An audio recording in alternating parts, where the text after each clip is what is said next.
అదొక చక్కటి ప్రశ్న వేసింది. ఎందుకు నీ చిన్నాన్నని చంపినప్పుడు సిబిఐ ఎంక్వైరీ అడిగి ఆ తరువాత నువ్వు ముఖ్యమంత్రి అయిన వెంటనే ఆ కేసు విత్డ్రా చేసుకున్నావు? నిన్ను నిందితుడు అని వాళ్ళు చెప్పేస్తారు అని భయపడి సిబిఐకి ఈ కేసు ఇవ్వద్దు అని చెప్పి నువ్వు అన్నావా అని చెప్పి, ఇటువంటి పార్టీకి ఓటు వేయొద్దు ఎట్టి పరిస్థితుల్లోనూ అని చెప్పి మరి చాలా స్పష్టంగా కూడా తను చెప్పింది. 2019లో నీ బాబాయిని అంటే నా తండ్రిని చంపి ఆ ఎన్నికల్లో ఆ సభాన్ని అడ్డం పెట్టుకుని నువ్వు నెగ్గావు. మళ్ళీ ఆ కేసు అపరిష్కృతంగా ఉంచి మళ్ళీ అదే బాబాయిని ఆఖరికి తిను భర్తే హత్య చేశాడు అన్నట్టుగా అర్థం తీసుకొస్తూ మరి ఇన్ని మాటలు నువ్వు మాట్లాడి మళ్ళీ అదే సభ మీద రాజకీయ లబ్ధి పొందాలని చెప్పి నువ్వు చూస్తున్నావు, సిగ్గులేదా అని చెప్పి ఆ అమ్మాయి ప్రశ్నించిన తీరు అత్యంత ముదావు. మగువలు తను చూసి గర్వపడాలి, సునీతం చూసి గర్వపడాలి. ఇటువంటి బ్రహ్మ రాక్షసుని రాజకీయంగా నేను అతను చేస్తున్న తప్పుల్ని ముందు నుంచి కూడా ఎదుర్కొంటున్నా, ఎదిరిస్తున్నా, ప్రజలకు నిజాలు చెప్తున్నా. అలాగే తన తండ్రి హత్య విషయంలో మరి అంత దారుణంగా వ్యవహరించి షాక్ చెందుతాను. నాకు చాలా పరిచయం, నాకు బాగా తెలుసు. భర్త రాజశేఖర్ నేను మంచి స్నేహితులు. మరి షాక్ తిని కొన్ని నిజాలు తెలుసుకున్న తర్వాత ఇది ప్రజలందరికీ నిజం తెలియాలి అని చెప్పి సిబిఐని హైకోర్టుకి వెళ్ళి సిబిఐకి ఆ కేసు వచ్చేలాగా చేసి ఇవన్నీ చేశారు. హూ కిల్ బాబాయ్ గురించి మాట్లాడాను ఇలాక. హూ సేవ్డ్ అబ్బాయి? అబ్బాయి అంటే ఇక్కడ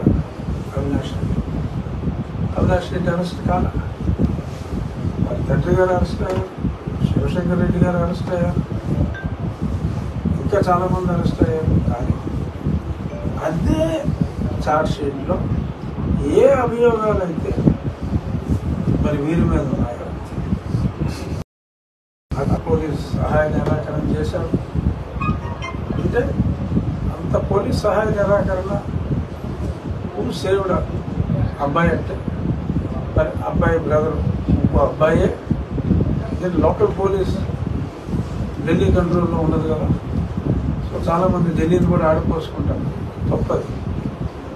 లోకల్ పోలీస్ జగన్మోహన్ రెడ్డి కంట్రోల్లో ఉన్న లోకల్ పోలీస్ అప్పుడు ఎస్పీ ఫకీరత్ గారు నాట్ రాంగ్ అదే. మరి వాళ్ళు అమ్మమ్మమ్మ లా అండ్ ఆర్డర్ ప్రాబ్లం వస్తుందని జరుగుతున్నదంతా డ్రామా స్పష్టంగా తెలుస్తాను. ఒంట్లో బాగోపోతే ప్రాణాపాయ పరిస్థితుల్లో ఉంటే ఎవరైనా తలపోటు వస్తేనే హైదరాబాద్ అప్పులో వెళ్తున్నారు, కర్నూలు హాస్పిటల్లో పెట్టారు. ఏదో స్టంట్ చేశారన్నారు, చేశారో లేదో తెలియదు. అక్కడ 4 రోజుల నుంచి మరి సిబిఐ వాళ్ళు అరెస్ట్ చేయాలని చెప్పి అభ్యర్థుల నుంచి మరి వాళ్ళు హాస్పిటల్లో వైద్యం ఎన్నాళ్ళు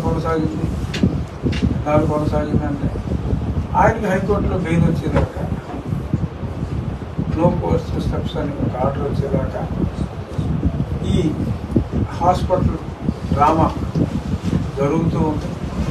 ఎప్పుడైతే అక్కడ బెయిల్ వచ్చిందో ఈవిడ ఆరోగ్యం, అవినాష్ రెడ్డి గారు తల్లి గారికి ఆరోగ్యం కుదిరిపడింది, చక్కగా నడిచింది. సో ఇదంతా మన కళ్ళు ఎదురుకుండా చూసాం.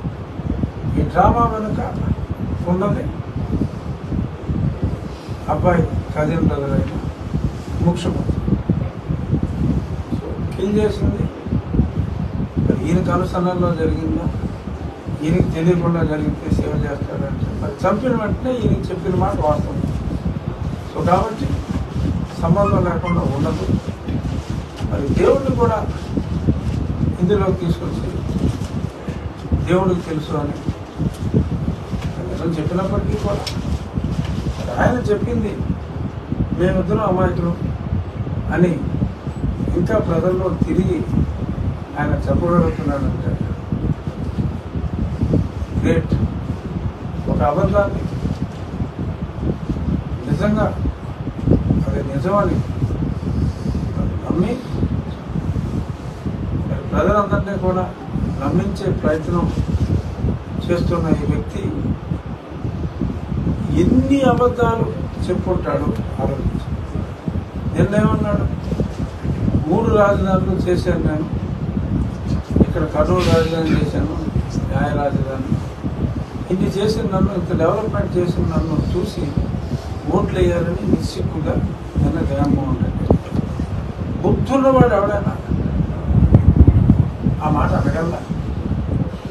మనకి బుద్ధి లేదనుకుంటున్నాడు. ఎందుకంటే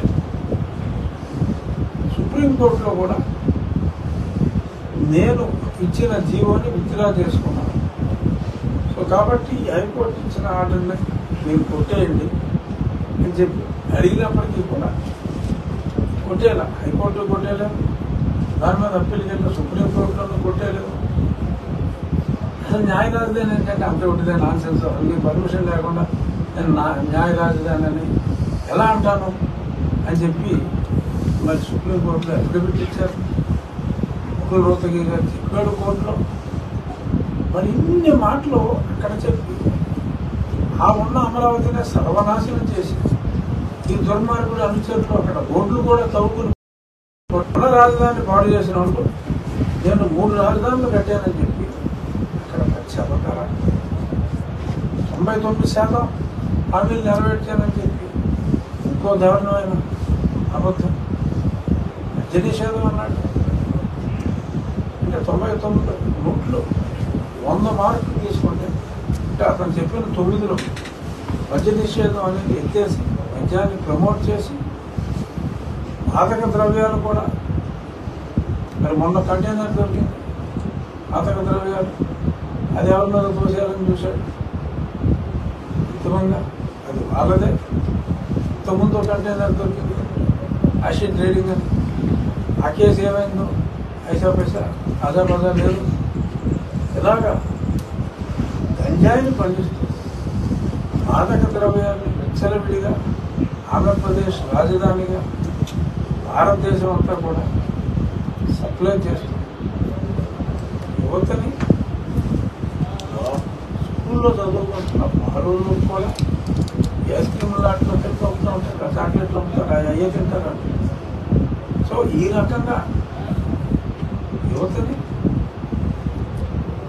ఆ చెత్త లిక్కర ద్వారా ప్రజల్ని మగవాళ్ళకి మాంగళ్యాన్ని దూరం చేసి ఇంత హెరాస్మెంట్ చేసి 99% హామీలు నెరవేర్చారని చెప్పి అతను అంత ధైర్యంగా చెప్తున్నాడు. ప్రజలు అర్థం చేసుకోవాలి. కానీ నిన్న మొన్న అతను సభలు చూసాం. Utter flop. సగం మంది కూడా లేరు. నిన్న 1,50,000 మంది అనుకుంటే 30,000 మంది వచ్చారు. వాళ్ళు కూడా పూర్తిగా లేరు, వెళ్ళిపోయారు. ఎందుకంటే డ్వాక్రా వాళ్ళు వీళ్ళని బలవంతంగా తీసుకొస్తూ ఇప్పుడు రారాలు మొదట్లో డబ్బులు ఇచ్చినా రాకుండా. ఆ పక్కన మరి చంద్రబాబు నాయుడు గారు అదే రాజకీయంలో మరి ఆయన తిరుగుతున్నారు, ఆయనకు విపరీతంగా జనం వస్తున్నారు. ప్రజలు విశ్వసించడం లేదు. కానీ పచ్చి అబద్ధాలు చెప్పే ఆ ప్రయత్నాన్ని ప్రజలందరూ కూడా అప్రమత్తతగా అబ్జర్వ్ చేయాలి. రాష్ట్రం మారాలి, అభివృద్ధి దిశగా ముందుకెళ్ళాలి అని కేవలం అభివృద్ధి ధ్యేయంతో కేంద్రంలో ఉన్న భారతీయ జనతా పార్టీ అస్తవ్యస్తమైపోయిన ఈ రాష్ట్రానికి ఆ సపోర్ట్ అవసరం అనే ఒక లక్ష్యంతో మరి వారిని కూడా కలుపుకొని సరే ఈయన ఆయన్ని అడిగాడా, ఆయన ఈయన్ని అడిగాడా అనేది అప్రస్తుతం. కానీ మ్యూచువల్గా మాట్లాడుకుంటేనే చెయ్యి కలిస్తేనే తప్పట్టు. సో కలిశారు. రాష్ట్రం బాగు కోసం రాజకీయంగా ఇబ్బందులు ఉన్నప్పటికీ కూడా ఆయన ముందుకెళ్ళారు. సరే, ముందుకెళ్ళినందువల్ల ప్రస్తుతానికి నేను నష్టపోయినట్టుగా నేను భావించుకుంటూ చాలామంది ప్రజలు భావిస్తున్నారు. కానీ సమాజ శ్రేయస్సు కోసం వాళ్ళు ముందుకెళ్ళారు. కళ్యాణ్ గారు ముగ్గురు కలిసి కూటమిని చెప్పినట్టుగా రాష్ట్ర అభివృద్ధి కోసం ఏర్పడిన కూటమిని బలపరచాలి. బట్ కొంతమంది క్యాండిడేట్ల సెలక్షన్ అసెంబ్లీకి కావచ్చు, ఇది చూసినప్పుడు కొందరికి కొన్ని అనుమానాలు రావడం సహజం. కానీ మరి ఇక్కడి నుంచి వెళ్ళిన రిపోర్టులు బేస్ చేసుకుని అక్కడికి పంపితే వాళ్ళు ఓ సర్టిఫికెట్ ఉండొచ్చు. ఎందుకంటే నాకు ఎంతవరకు నిజమో తెలియదు. ఆనపడుతుంది ఒక ఎమ్మెల్యే క్యాండిడేట్ గారు కౌన్సిలర్గా పోటీ చేస్తారు. కేవలం వచ్చినాయట 6. మీరు అన్యాయంగా నాకు చెప్పింది 6 అంటే చేతి వేలతో లెక్క పెట్టగలిగిన ఓట్లు మరి తెచ్చుకున్న అభ్యర్థికి ఇచ్చారన్నారు. మరి ఇటువంటి అబరేషన్స్ని, ఎందుకంటే కూటమి లక్ష్యం అత్యధిక స్థానాలు తెచ్చుకోవాలి, ప్రత్యర్థిని తక్కువ అంచనా వేయడానికి వీల్లేదు. ప్రత్యర్థి ఎంత దుర్మార్గులు అయినప్పటికీ కూడా దుర్మార్గులను లైక్ చేసేవారు కూడా ఉంటారు. రావుడికి ఎంతమంది ఫ్యాన్స్ ఉన్నారు, రావణాసురుడికి ఎంతమంది ఫ్యాన్స్ ఉన్నారు. అలా దుర్మార్గులు కూడా అభిమానించే వాళ్ళు ఉన్నారు. ఇటువంటి చారిత్రక తప్పిదాలు ఒకటి అలా ఉంటే ఏదైనా ఎమ్మెల్యే ఎంపీ సీట్లలో సరిదిద్దుకుంటే ఇంకా ఎక్కువ స్థానాలతో జగన్మోహన్ రెడ్డిని విజయానికి అత్యంత దూరంలో ఉంచే అవకాశం ఉంటుంది. లేదు, అతను విజయానికి చేరువలో ఉంటే అందువల్ల నేరో మెజారిటీ ఉంటే సరిపోవు. సో అంచేత అభ్యర్థుల సెలక్షన్ విషయంలో ఏదైనా అపరేషన్ ఉంటే చాలా సమయం ఉంది కాబట్టి సర్దుకుంటే బాగుంటుంది అనేది నా భావన. నాకైతే తప్పకుండా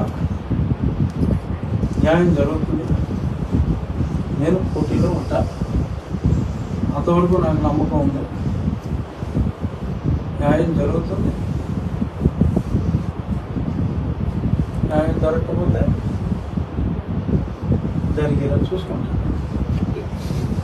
అది సో అంచేత కేవలం నేను జగన్మోహన్ రెడ్డి గారు చెప్తున్న అబద్ధాలు, చేస్తున్న దారుణాలు జస్ట్ ఒక గ్లాన్స్గా అందేవాళ్ళని, ఈ దుర్మార్గుల్ని మనం దూరంగా పెట్టవలసిన అవసరం ఉంది.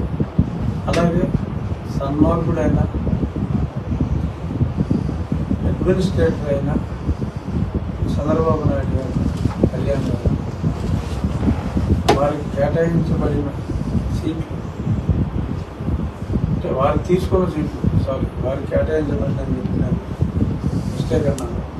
ఎందుకంటే నాకు ఎవరో కేటాయించాడు కాబట్టి ఆ ఫ్లోలో అలా అనేసా. వారు ఉంచుకున్న సీట్లు అన్నీ కూడా వాళ్ళు అత్యధిక మెజారిటీతో గెలిపించవలసిన బాధ్యత మనందరి మీద ఉందని సభనీయంగా తెలియజేస్తూ, ఇంతమంది మీడియా మిత్రులు ఉన్నారు, మీకు రోడ్ క్వశ్చన్ అడగండి. ఇప్పుడు మీరు సర్వే చేస్తున్నారు సార్, మీరు రాష్ట్రంలో last time election before election మీరే సర్వే చేస్తారు, 4 రకాల సర్వేలు తీయించారు. ఈసారి ఇప్పుడు ఏమన్నా సర్వేలు మొదలుపెట్టించారు సార్? ఇప్పుడు అంటే ఈ మొదలు అయినవి సర్వే భారతీయ జనతా పార్టీ కొత్త అయిన తర్వాత మోడీ గారు సూపర్ సక్సెస్ఫుల్గా సభాయిన తర్వాత, అలాగే నన్ను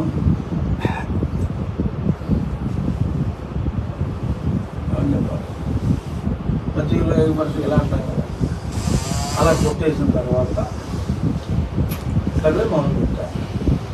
రిజల్ట్ రావాలంటే ఒక వారం పడుతుంది. అనుకూలంగా ఉంటే తెలియదు, అనుకూలంగానే ఉంటుంది, ఇందులో ఏం డౌట్ లేదు. ఎవడో ఒక రఘుని గట్టిగా పట్టేయగలగా తీసేసినంత మాత్రాన ప్రమాదం ఉంటుందని నేనైతే అనుకోవట్లేదు. బట్ ఏదైనా చూస్తేనే కదా మనకు తెలిసేది. డెఫినెట్గా ఖచ్చితంగా చంద్రబాబు నాయుడు గారు ముఖ్యమంత్రి అవుతారు సార్. మీరు వైఎస్ఆర్సీపీకి అంతవరకు నాకు సందేహం లేదు.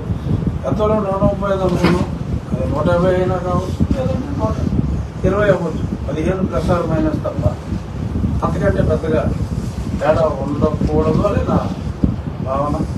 ముఖ్యమంత్రిగా అయితే చంద్రబాబు నాయుడు గారు ఖచ్చితంగా ఉంటారని ఊరికే మాట వరుసగా బలగుర్తు చెప్పడం కాదు, బలగుర్తు